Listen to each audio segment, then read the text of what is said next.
What's the haps? I'm Meroka, and today I'm going to be giving you my first impressions of Drunken Robot Pornography.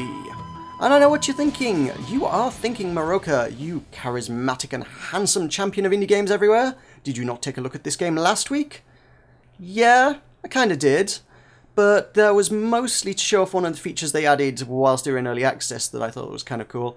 And it just so happens that on that exact same day they then announced the launch date, and then the game launched yesterday. Kind of a short turnaround between announcement and launch, but hey, that's just the way the cookie crumbles sometimes. So let us take a look at it. Let's have a look in the options menu first. This is indeed a Unity game, so most of your standard Unity things are here. We've got just various integers of graphics quality. We've got 0 through 5, makes extreme. We've got resolution options, we've got VSync, we've got YLOOK, key mappings, sensitivity, and a bunch of different volume sliders, which gives a good range of things. I'm going to turn the dialogue down a bit, I think, because the characters do get a bit chatty in the game, and it's quite amusing, the dialogue. There's a lot of very amusing dialogue, but unfortunately there's a little too much and I'm going to be forced to talk over it a bit, so sorry about that. If you want to see all the witticisms, you may have to pick up this game yourself. So let's jump in. What is Drunken Robot Pornography? If you've been hanging around this channel for long enough, you've probably seen some of it. If you have not, you may not have. It is a first-person shooter, bullet hell kind of thing. It's set in the same world as Dejobaan, many of Dejobaan's other games. What I suppose you could call the Dejobaan universe. And you are Ruben Matsumoto, and your robot bartender R. Timothy Ambrosia has taken your 12 robot dancers and upgraded them, and they're now giant and they're running amok in the Dejobaan universe of Boston Sky. Presumably chosen because Dejobaan are based in Boston themselves. So this is going to be the same kind of universe as their other titles that's currently in early access, Ugly Baby, and their older titles, Reckless Disregard for Gravity, and going even further back, Inago Rage, the game for which this is in fact a spiritual successor kind of thing. It's very much the same kind of gameplay for the couple of people out there in the world that have actually played Inago Rage. So let us have a look at a level. The Great Molasses Silo, obviously a Boston reference there. It sprung a leak in 2019, killing 21 and injuring 150. You'd think they'd learn, but no they didn't. So this is kind of the first noteworthy Titan. There is like kind of a tutorial Titan. This is the first noteworthy Titan we fight. The Titans, of course, are being the name for the giant robots. So we've got giant jump pads, we've got some power-ups, and we've got to pick up some martinis for points. When we reach a certain point score, these giant robots are going to appear in the world and start shooting things at us. And we're going to have to dodge all the things that they're shooting, and shoot the Titans and kill it. And the way you take the Titans down is by removing the outside of them first. If you remove the outside, they are weak, and you get to the juicy core in the middle, and that gets killed last, and you defeat it. If you shoot the core, it won't take much damage to begin with. You do need to remove all the other bits in order to weaken the core. The more parts outside of the core it has still attached, the more damage resistant the inner bits are. This goes for inner parts of the limbs as well. If you shoot, like, say if there's like a humanoid shaped one, if you shot the shoulder, it wouldn't do much until you shot the hand, kind of thing. And the levels, as you can see, are kind of short, but there's plenty of content in here, I think, and it's certainly helped by the fact that there is a level designer and a Titan designer, so there's plenty of community content as well. So let's have a look at, I don't know, Tenement Heights. Tenement Heights is actually not a Titan level. This is kind of shooting more drones. There's going to be lots of little things to shoot. So, yeah, going to be collectible gears for points, and we've got a triple shot, power up. And going to be lots of these guys, and there's going to be then big green gears falling everywhere, which are worth points. And when we reach this point score, we win the level. And we also get bonus points depending on how fast we do it. So that's going to be... most of the leaderboards are going to be based on how fast you do things. Got Splinter Fire, which splits your shots into 2, which can stack with the triple fire, which means I'm actually going to fire like 6 now. Every shot I fire from my gun, I fire 6, which is cool. And then there's a whole bunch of other things. They seem to have kept adding power-ups all the way through development. I don't even know. There's all sorts of stuff in there now. There's some heavy fire, you got rapid fire, there's a bunch of super weapons, there's jetpack boosts. And I think the fastest way to get points in this level is going to be to grab mostly the gears, but I'm just sort of messing about and doing whatever. If you're skilled, you'll try and kill everything really fast and grab all the gears, and that will put you up the leaderboards. And to be honest, I found myself quite... I'm quite competitive as far as things go. I do make a good effort to go up the leaderboards.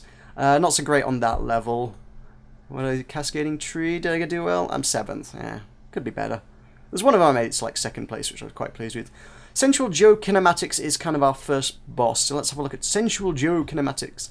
It says there are 4 titans, but 3 of them are kind of mini affairs, like... in fact, like the last level I literally just showed you, there's going to be a lot of little ones. So... we grab some power-ups. The timer on the level won't start until you fire a bullet or grab a power-up. That's a recent change, and quite a nice one, which just let you explore the level at your leisure. And then, when you're ready to start the fight, you can do so.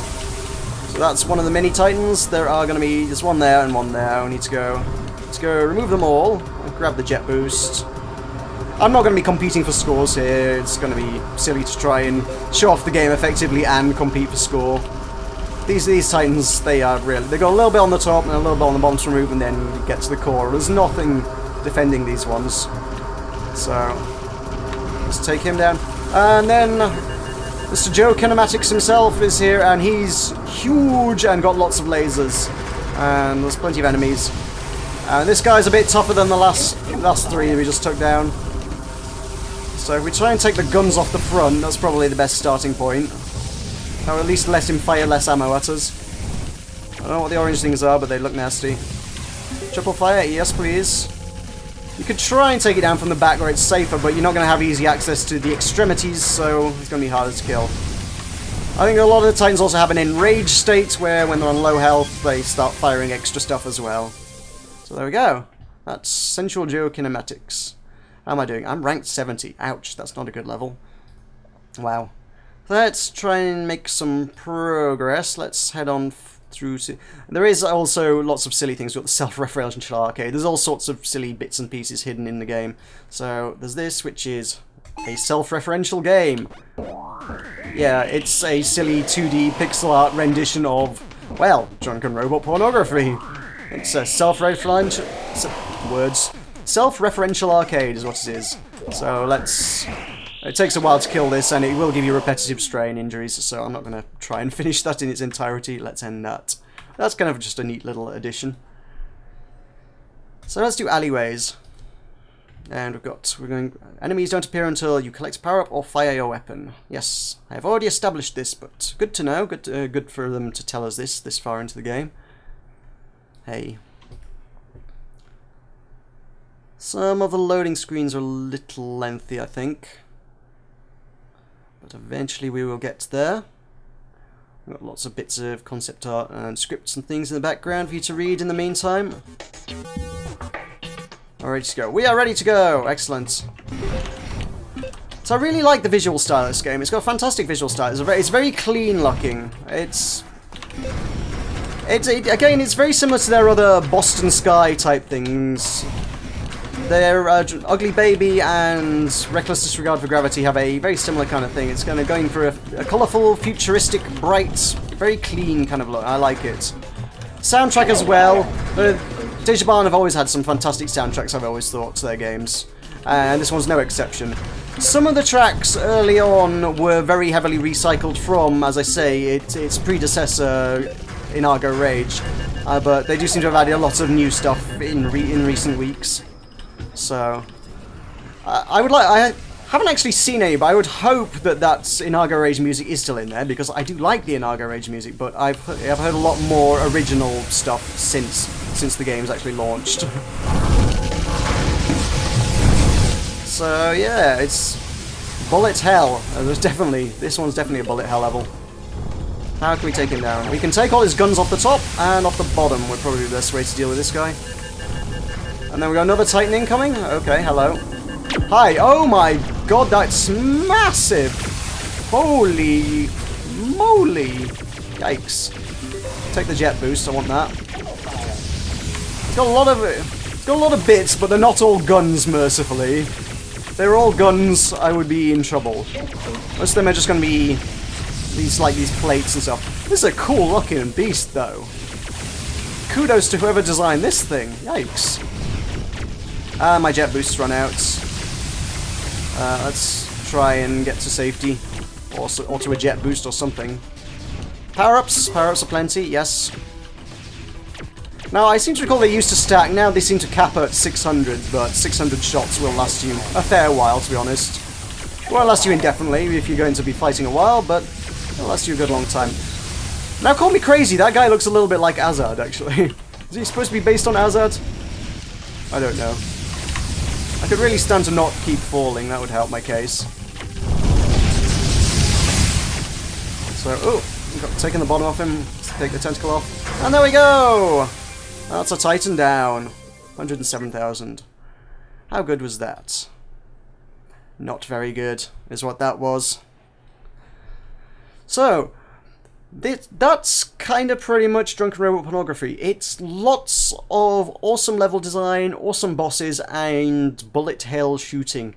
And, like I say, it's incredibly funny. There's a lot of fantastic dialogue in there. I mean, I've talked over most of it. But we got... we keep getting these voice messages occasionally. We've got Timothy Ambrosia, obviously our bartender. And Azami Pentak is, in fact, a reference to Ugly Baby. And, in fact, yeah, let's listen to one of them. You can see, we'll show you some of the writing, shall we? Let's have a listen to the message from Azami Pentak. Ruben, it's Azami. I updated the wetware on your suit so it's not so dumb. It calls itself Suit now, so 0 points for creativity. Also, change your admin password. Correct horse battery staple is not secure. Which is obviously an XKCD reference as well, that's fantastic. Hopefully most people should be familiar with XKCD. It is a webcomic. So yeah, that's kind of the main meat of the game, and there's lots of that. We also have the challenges. We've got oh good lord, we've got Titan Survival Mode. We can play against other people's titles. We've got the Battle Royale, which is obviously what I did show off last week. Cocktail Hunter, I haven't actually had a look at, but I suspect it's very similar to, in fact, the Battle Royale I showed off last week, which was collecting cocktails. We've got Playground, they've got lots of extra bits and pieces and things hidden in here. We've got lots of links to the store and social media. But we've got this one, this icon here is actually the most notable one, because this game comes with an entire separate game included in it. This game comes with Inago Rage included. I won't click on the link because it won't launch it in this window. It will kill the application and launch a separate exe file to launch Inago Rage, and that would not be great for recording purposes. I wouldn't, because it would just terminate it. But hey, yeah, if you buy this game, you will get an entire second game entirely free included with it within the game's file folders, which is actually really freaking awesome. And there's a icon here for goodies, which actually literally just opens the Inago Rage folder. So at the moment they kind of do the same job, but this one almost implies that there might be other stuff in the future. I mean, don't quote me on that, but the implication seems to be there. And then, in fact, more silliness. In the credits here, we've got blah, blah, blah, blah, blah, credits. There's everyone who makes the team. And we've got Great Aunt Shirley and Mark Twain, sure. And there's a little icon down here that's easy to overlook, which says Fight. The entire Dejobaan development team has been locked in a giant cage for your amusement. Make them battle. Who would we like to fight? We will have Ichiro Lam, Dejobaan's first and best janitor. And he will fight Mark Twain. Let's make him fight Mark Twain, why not? Mark defeats Ichiro with his dry, acerbic wit. What a thrilling battle. Would you like to fight again? Of course, who wouldn't? Let's make Rohit, Chiro's right-hand man. Let's make him fight Elliot's great aunt Shirley, who thinks our game is simply marvellous. Shirley uses lightning powers to reduce Rohit to ashes. What a thrilling battle. Which, would you like to fight again? No, I'm good. So, I imagine there's silly combinations for every single member of staff in there, which is absolutely wonderful and completely utterly ridiculous. I don't know why it's there, it just is. That's just the silly, charming wit of Dejobaan. But there we go. And in case you missed it first time, because it wasn't playing the first time, the title menu does indeed have this fantastic sing-along rap song thing going on. And there's an achievement for listening to the entire thing, and it's totally worth listening to the entire thing, because there's references to pretty much any kind of robotics in history whatsoever in there. And that's awesome too. So yeah, that is Drunken Robot Pornography by Dejobaan Games. Launched yesterday on Steam and on Humble. Current price £11.99 or regional equivalent on Steam. Indeed, including a 20% launch discount for the first week, so if you grab it quick, that's £9.59.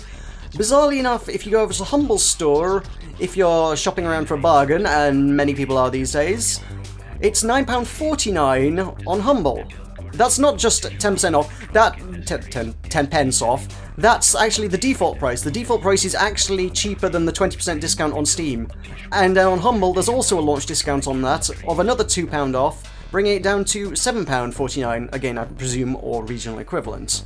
Which is kind of bizarre, but who am I to question their pricing structure? So if you're looking for this for the best possible price possible at launch, Humble would seem to be the way forward right now. But of course, if you want to support them and throw lots of money their way, then perhaps Steam might be a better option. And I would be totally cool with that, because I like these guys. So, thank you very much for watching. This has been my first impressions of Drunken Robot Pornography, and I shall see you next time.